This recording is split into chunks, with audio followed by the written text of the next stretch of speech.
So in this video, we're going to be talking about the inductive effects.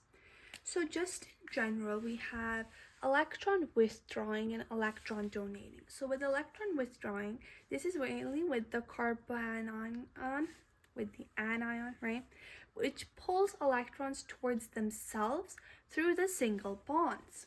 And then this usually happens when it's more electronegative than the carbon itself. So for example, over here, chlorine we know is more electronegative compared to carbon.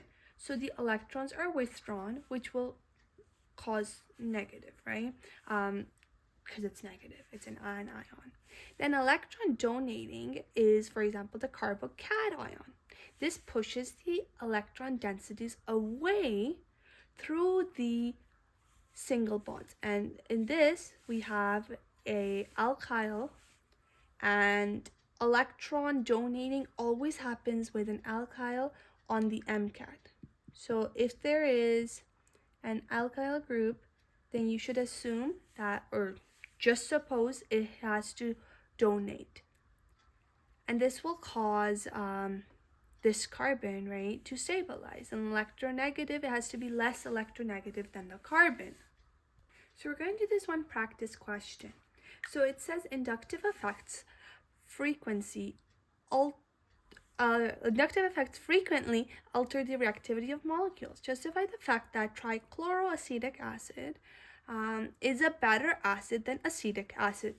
Now, how do we do this? We see that chlorine and hydrogen are the only things that really differ over here.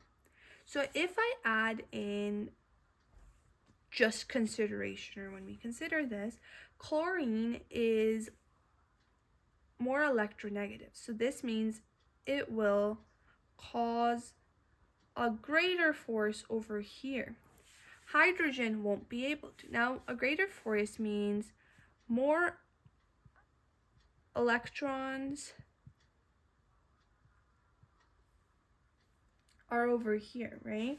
So if there are more electrons here, that means over here we have less electron density.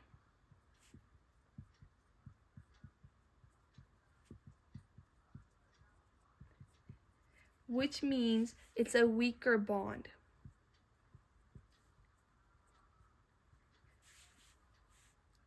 Therefore, it's highly reactive,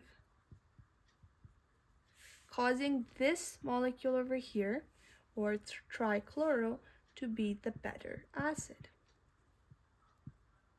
There are other ways of doing it, but I really like this way myself.